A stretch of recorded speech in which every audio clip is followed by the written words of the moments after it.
नमस्कार, खबरां दे इस बुलेटिन च तुहाडा स्वागत। मैं रजनी। पहला पेश ने चोणवीआं खबरां। राष्ट्रपति द्रौपदी मुर्मू आज राष्ट्रपति भवन विच एक समागम दौरान देश दीआं महान शख्सियतां नूं करनगे पद्म पुरस्कार प्रदान। लोक सभा दीआं दूजे गेड़ दीआं 88 सीटां लई चोण प्रचार भखिया। सारियां सीटां वल्लों अपने उम्मीदवारां दी हिमायत विच रोड शो ते रैलियां दा आयोजन। भारत ਅਤੇ फ्रांस दरमियान ਰੱਖਿਆ ਸੰਬੰਧਾਂ ਨੂੰ ਹੋਰ ਮਜ਼ਬੂਤ ਬਣਾਉਣ ਲਈ ਰੱਖਿਆ ਪ੍ਰਮੁੱਖ ਜਨਰਲ ਅਨਿਲ ਚੌਹਾਨ ਫਰਾਂਸ ਦੇ ਦੌਰੇ ਤੇ।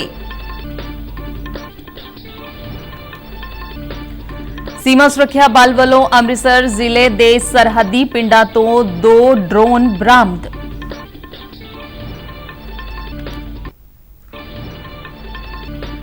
ਤਰਨ ਢਿੱਲੋਂ ਨੇ ਸਪੈਨਿਸ਼ ਪੈਰਾ ਬੈਡਮਿੰਟਨ ਟੂਰਨਾਮੈਂਟ ਵਿੱਚ ਜਿੱਤਿਆ ਸੋਨ ਤਮਗਾ।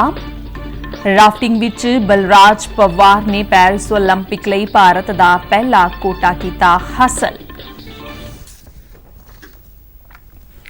ਹੁਣ ਖਬਰਾਂ ਵਿਸਥਾਰ ਨਾਲ। राष्ट्रपति द्रौपदी मुर्मू आज नवी दिल्ली विखी राष्ट्रपति भवन विच एक समागम दौरान देश ਦੀਆਂ महान शख्सियतां ਨੂੰ पद्म पुरस्कार प्रदान करनगे।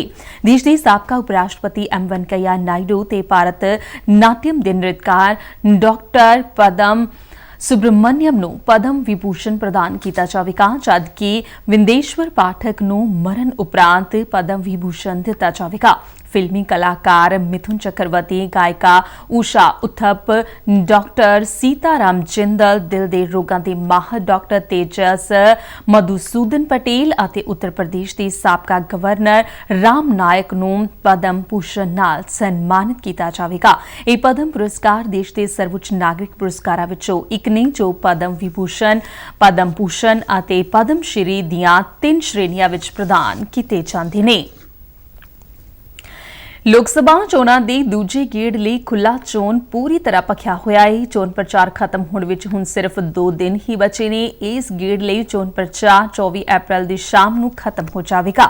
ਸਿਆਸੀ ਪਾਰਟੀਆਂ ਦੇ ਨੇਤਾ ਆਪਣੇ ਉਮੀਦਵਾਰਾਂ ਦੀ ਹਿਮਾਇਤ ਵਿੱਚ ਰੈਲੀਆਂ ਅਤੇ ਰੋਡ ਸ਼ੋਅ ਆਯੋਜਿਤ ਕਰਕੇ ਵੋਟਰਾਂ ਨੂੰ ਲੁਭਾਉਣ ਦੇ ਸਾਰੇ ਯਤਨ ਕਰ ਰਹੇ ਨੇ।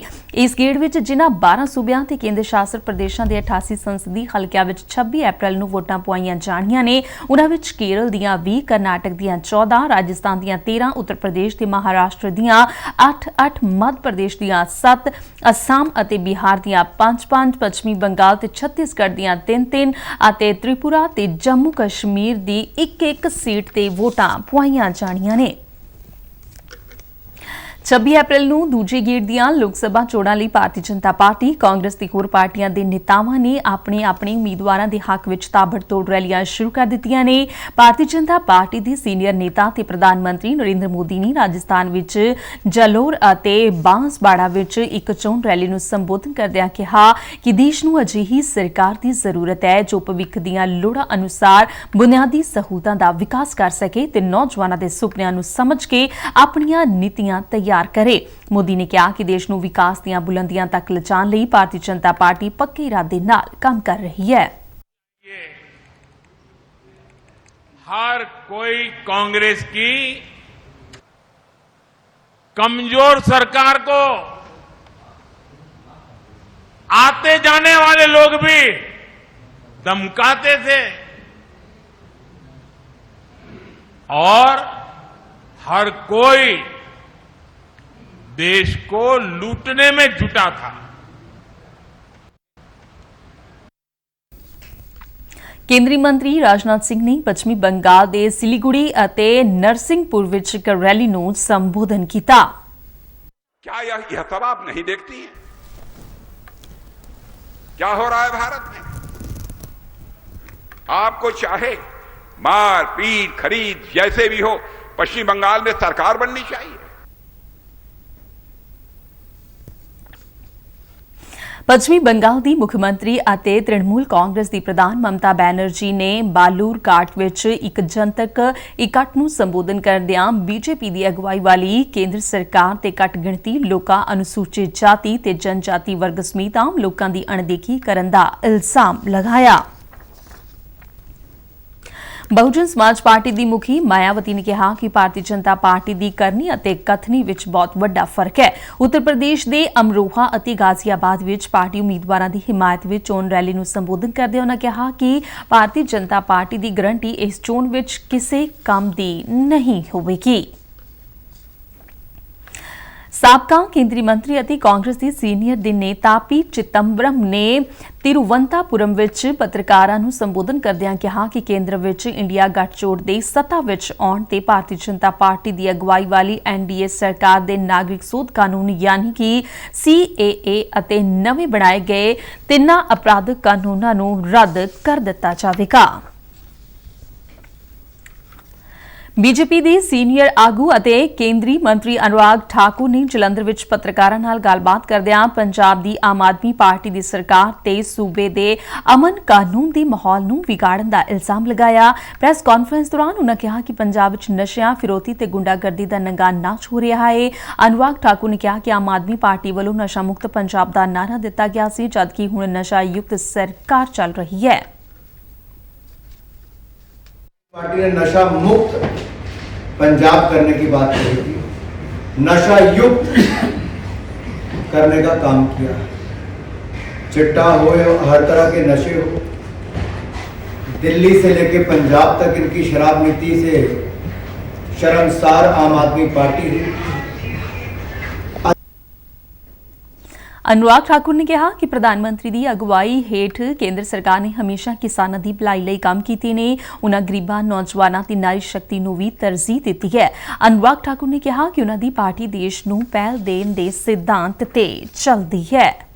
Nation first party next self last, ये भारतीय जनता पार्टी है, देश के लिए जीती। नरेंद्र मोदी जी देश के लिए जी रहे और जो कहते हैं कि लोकतंत्र खत्म करेंगे, अरे आगे पीछे है कौन जिसके लिए खत्म करेंगे बताइए। ਚੋਣ ਕਮਿਸ਼ਨ ਵੱਲੋਂ ਲੋਕ ਸਭਾ ਚੋਣਾਂ ਵਿੱਚ ਵੋਟਰਾਂ ਦੀ ਵੱਧ ਤੋਂ ਵੱਧ ਭਾਗੀਦਾਰੀ ਨੂੰ ਯਕੀਨੀ ਬਣਾਉਣ ਦੇ ਮੰਤਵ ਨਾਲ ਕਈ ਪਹਿਲਕਦਮੀਆਂ ਕੀਤੀਆਂ ਜਾ ਰਹੀਆਂ ਨੇ। ਨਾਗਰਿਕਾਂ ਨੂੰ ਸਮਾਰਟ ਵੋਟਰ ਬਣਾਉਣ ਲਈ ਵੋਟਰ ਹੈਲਪਲਾਈਨ ਐਪ ਜਾਰੀ ਕੀਤੀ ਗਈ ਹੈ। ਕਮਿਸ਼ਨ ਦੀਆਂ ਹਿਦਾਇਤਾਂ ਤੇ ਵੱਖ-ਵੱਖ ਸੂਬਿਆਂ ਦੇ ਮੁੱਖ ਚੋਣ ਅਧਿਕਾਰੀ ਵੋਟਰ ਹੈਲਪਲਾਈਨ ਐਪ ਨੂੰ ਲੈ ਕੇ ਨਾਗਰਿਕਾਂ ਵਿੱਚ ਜਾਗਰੂਕਤਾ ਵਧਾ ਰਹੇ ਨੇ। ਵੋਟਰ ਹੈਲਪਲਾਈਨ ਐਪ ਦੇ ਜ਼ਰੀਏ ਵੋਟਰ ਸੂਚੀ ਵਿੱਚ ਕੋਈ ਵੀ ਵੋਟਰ ਆਪਣਾ ਨਾਂ ਜਾਂਚ ਸਕਦਾ ਹੈ। ਇਸ ਤੋਂ ਇਲਾਵਾ ਵੋਟਰ ਆਪਣੇ ਪੋਲਿੰਗ ਬੂਥ ਸੰਬੰਧੀ ਵੀ ਜਾਣਕਾਰੀ ਹਾਸਲ ਕਰ ਸਕਦੇ ਨੇ। ਇਸ ਐਪ ਰਾਹੀਂ ਨਵੇਂ ਵੋਟਰ ਵਜੋਂ ਵੀ ਰਜਿਸਟ੍ਰੇਸ਼ਨ ਕਰਵਾਈ ਜਾ ਸਕਦੀ ਹੈ। ਚੋਣ ਕਮਿਸ਼ਨ ਦੀਆਂ ਹਿਦਾਇਤਾਂ ਤੇ ਸਵੀਪ ਗਤੀਵਿਧੀਆਂ ਰਾਹੀਂ ਵੋਟਰਾਂ ਨੂੰ ਜਾਗਰੂਕ ਕੀਤਾ ਜਾ ਰਿਹਾ ਹੈ। ਇਸੇ ਸਿਲਸਿਲੇ ਤਹਿਤ ਮੁਹਾਲੀ ਦੇ ਜ਼ਿਲ੍ਹਾ ਚੋਣ ਅਧਿਕਾਰੀ ਕਮ ਡਿਪਟੀ ਕਮਿਸ਼ਨਰ ਆਸ਼ਿਕਾ ਜੈਨ ਦੀ ਅਗਵਾਈ 'ਚ ਲਗਾਤਾਰ ਸਵੀਪ ਗਤੀਵਿਧੀਆਂ ਤਹਿਤ ਕੈਂਪ ਲਗਾਏ ਜਾ ਰਹੇ ਨੇ। ਇਸੇ ਤਹਿਤ ਕੱਲ ਜ਼ੀਰਕਪੁਰ ਵਿਖੇ ਵੋਟਰ ਪੰਜੀਕਰਨ ਅਤੇ ਜਾਗਰੂਕਤਾ ਕੈਂਪ ਲਗਾਇਆ ਗਿਆ, ਜਿਸ ਵਿੱਚ ਵੋਟਰਾਂ ਨੂੰ ਚੋਣ ਕਮਿਸ਼ਨ ਦੀਆਂ ਵੱਖ-ਵੱਖ ਮੋਬਾਈਲ ਐਪਲੀਕੇਸ਼ਨਾਂ ਬਾਰੇ ਜਾਣਕਾਰੀ ਦਿੱਤੀ ਗਈ। ਇਸ ਦੌਰਾਨ ਵੋਟਰਾਂ ਵਜੋਂ ਪੰਜੀਕਰਨ ਕਰਵਾਉਣ ਵਾਲੇ ਨੌਜਵਾਨਾਂ ਨੂੰ ਵਿਸ਼ੇਸ਼ ਤੌਰ ਤੇ ਹੱਲਾਸ਼ੇਰੀ ਦਿੱਤੀ ਗਈ। ਬਾਬਾ ਸਾਹਿਬ ਡਾਕਟਰ ਭੀਮਰਾਓ ਅੰਬੇਡਕਰ ਦੇ ਪੋਤਰੇ ਯਸ਼ਵੰਤ ਰਾਓ ਅੰਬੇਡਕਰ ਵੱਲੋਂ ਹੁਸ਼ਿਆਰਪੁਰ ਪਾਰਲੀਮਾਨੀ ਸੀਟ ਤੋਂ ਚੋਣ ਲੜਨ ਦਾ ਐਲਾਨ ਕੀਤਾ ਗਿਆ ਹੈ। ਅੰਮ੍ਰਿਤਸਰ ਪਹੁੰਚੇ ਯਸ਼ਵੰਤ ਰਾਓ ਅੰਬੇਡਕਰ ਨੇ ਪੱਤਰਕਾਰਾਂ ਨਾਲ ਗੱਲਬਾਤ ਕਰਦਿਆਂ ਕਿਹਾ ਕਿ ਉਹਨਾਂ ਦੇ ਪਿਤਾ ਵੱਲੋਂ 1964 ਵਿੱਚ ਹੁਸ਼ਿਆਰਪੁਰ ਹਲਕੇ ਤੋਂ ਚੋਣ ਲੜੀ ਗਈ ਸੀ, ਇਸੇ ਲਈ ਉਹਨਾਂ ਨੇ ਵੀ ਇਹ ਹਲਕਾ ਚੁਣਿਆ ਹੈ। ਉਹਨਾਂ ਕਿਹਾ ਕਿ ਉਹ ਦੇਸ਼ ਦੇ ਸਿਸਟਮ ਨੂੰ ਸੁਧਾਰਨ ਦੇ ਮੰਤਵ ਨਾਲ ਚੋਣ ਮੈਦਾਨ 'ਚ ਉਤਰੇ ਨੇ। ਉਹਨਾਂ ਕਿਹਾ ਕਿ ਕੇਂਦਰ ਦੀ ਸਰਕਾਰ ਵੱਲੋਂ ਤਾਨਾਸ਼ਾਹੀ ਦਿਖਾਉਂਦੇ ਹੋਏ ਬਹੁਤੇ ਸਿਆਸੀ ਆਗੂਆਂ ਨੂੰ ਜੇਲ੍ਹਾਂ ਵਿੱਚ ਡੱਕ ਦਿੱਤਾ ਗਿਆ ਹੈ। ਭਾਰਤੀ ਜਨਤਾ ਪਾਰਟੀ ਵੱਲੋਂ ਚੋਣ ਗਤੀਵਿਧੀਆਂ ਨੂੰ ਲੈ ਕੇ ਕੱਲ ਬਰਨਾਲਾ ਦੀ ਅਗਰਵਾਲ ਸਭਾ ਧਰਮਸ਼ਾਲਾ ਵਿੱਚ ਇੱਕ ਪ੍ਰੋਗਰਾਮ ਕਰਵਾਇਆ ਗਿਆ। ਇਸ ਮੌਕੇ ਪਾਰਟੀ ਦੇ ਸੀਨੀਅਰ ਆਗੂ ਅਰਵਿੰਦ ਖੰਨਾ ਨੇ ਪਾਰਟੀ ਵਰਕਰਾਂ ਨਾਲ ਚੋਣ ਗਤੀਵਿਧੀਆਂ ਨਾਲ ਸੰਬੰਧਿਤ ਮੁੱਦਿਆਂ ਤੇ ਚਰਚਾ ਕੀਤੀ। ਅਰਵਿੰਦ ਖੰਨਾ ਨੇ ਪੱਤਰਕਾਰਾਂ ਨਾਲ ਗੱਲਬਾਤ ਕਰਦਿਆਂ ਕਿਹਾ ਕਿ ਪਾਰਟੀ ਦਾ ਹਰੇਕ ਵਰਕਰ ਪਾਰਟੀ ਦਾ ਉਮੀਦਵਾਰ ਹੈ ਅਤੇ ਇਹਨਾਂ ਦੀ ਬਦੌਲਤ ਪਾਰਟੀ ਲੋਕ ਸਭਾ ਚੋਣਾਂ ਵਿੱਚ ਜਿੱਤ ਹਾਸਲ ਕਰੇਗੀ। ਅਰਵਿੰਦ ਖੰਨਾ ਨੇ ਕਿਹਾ ਕਿ ਪਾਰਟੀ ਉਮੀਦਵਾਰਾਂ ਦਾ ਵਿਰੋਧ ਕਿਸਾਨਾਂ ਦੀ ਬਜਾਏ ਆਮ ਆਦਮੀ ਪਾਰਟੀ ਵੱਲੋਂ ਕੀਤਾ ਜਾ ਰਿਹਾ ਹੈ। ਰੱਖਿਆ ਪ੍ਰਮੁੱਖ ਜਨਰਲ ਅਨਿਲ ਚੌਹਾਨ ਫਰਾਂਸ ਦੇ ਅਧਿਕਾਰਤ ਦੌਰੇ ਤੇ ਨੇ। ਉਨ੍ਹਾਂ ਨੇ ਇਸ ਦੌਰੇ ਦਾ ਉਦੇਸ਼ ਦੋਹਾਂ ਦੇਸ਼ਾਂ ਦਰਮਿਆਨ ਰੱਖਿਆ ਸੰਬੰਧਾਂ ਨੂੰ ਹੋਰ ਮਜ਼ਬੂਤ ਬਣਾਉਣਾ ਹੈ। ਜਨਰਲ ਚੌਹਾਨ ਦਾ ਫਰਾਂਸ ਵਿੱਚ ਉੱਥੋਂ ਦੇ ਸੀਨੀਅਰ ਨਾਗਰਿਕ ਤੇ ਸੈਨਿਕ ਅਧਿਕਾਰੀਆਂ ਨਾਲ ਮੁਲਾਕਾਤ ਕਰਨ ਦਾ ਪ੍ਰੋਗਰਾਮ ਹੈ। ਉਹ ਫਰਾਂਸ ਦੀ ਰੱਖਿਆ ਮੁਖੀ ਜਨਰਲ ਥੀਅਰੀ ਬੁਰਖਾਰਡ ਸਮੇਤ ਹੋਰਨਾਂ ਨੇਤਾਵਾਂ ਨਾਲ ਵੀ ਮੁਲਾਕਾਤ ਕਰਨਗੇ।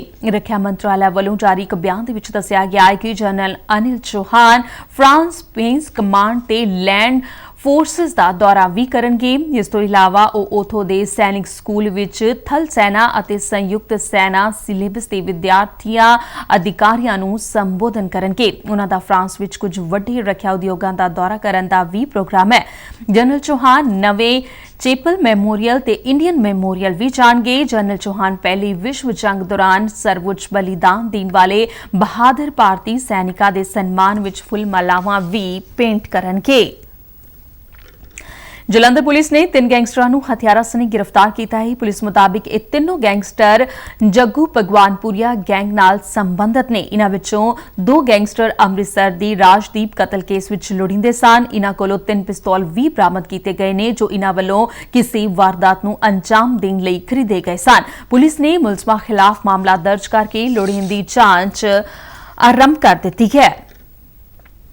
ਸੀਮਾ ਸੁਰੱਖਿਆ ਬਲ ਨੇ ਆਪਣੇ ਇੰਟੈਲੀਜੈਂਸ ਵਿੰਗ ਤੋਂ ਮਿਲੀ ਸੂਚਨਾ ਦੇ ਆਧਾਰ ਤੇ ਅੰਮ੍ਰਿਤਸਰ ਦੀਆਂ 2 ਵੱਖ-ਵੱਖ ਸਰਹੱਦੀ ਥਾਵਾਂ ਤੋਂ 2 ਡਰੋਨ ਬਰਾਮਦ ਕੀਤੇ ਨੇ। ਬਲ ਦੇ ਇੱਕ ਬੁਲਾਰੇ ਨੇ ਜਲੰਧਰ ਵਿੱਚ ਦੱਸਿਆ ਕਿ ਇੱਕ ਡਰੋਨ ਜ਼ਿਲ੍ਹੇ ਦੇ ਹਰਦੋਂ ਰਤਨ ਪਿੰਡ ਨੇੜੇ ਖੇਤਾਂ ਵਿੱਚੋਂ ਤੇ ਦੂਜਾ ਦਾਊਕੀ ਪਿੰਡ ਵਿੱਚੋਂ ਬਰਾਮਦ ਕੀਤਾ ਗਿਆ ਹੈ। ਬਰਾਮਦ ਕੀਤੇ ਗਏ ਦੋਵੇਂ ਡਰੋਨ ਚੀਨ ਵਿੱਚ ਬਣੇ DJI Mavic 3 ਕਲਾਸਿਕ ਸ਼੍ਰੇਣੀ ਦੇ ਨੇ। ਬਲ ਦੇ ਅਧਿਕਾਰੀ ਨੇ ਦੱਸਿਆ ਹੈ ਕਿ ਨਸ਼ਾ ਤਸਕਰਾਂ ਵੱਲੋਂ ਇਨ੍ਹਾਂ ਡਰੋਨਾਂ ਦੀ ਵਰਤੋਂ ਸਰਹੱਦ ਪਾਰੋਂ ਹਥਿਆਰ ਅਤੇ ਨਸ਼ੀਲੇ ਪਦਾਰਥ ਭੇਜਣ ਲਈ ਕੀਤੀ ਜਾਂਦੀ ਹੈ। ਉਨ੍ਹਾਂ ਦੱਸਿਆ ਹੈ ਕਿ ਲੋਕ ਸਭਾ ਚੋਣਾਂ ਨੂੰ ਲੈ ਕੇ ਬਲ ਨੇ ਪੰਜਾਬ ਨਾਲ ਲੱਗਦੀ ਸਰਹੱਦ ਤੇ ਚੌਕਸੀ ਪੂਰੀ ਤਰ੍ਹਾਂ ਨਾਲ ਵਧਾ ਦਿੱਤੀ ਹੈ।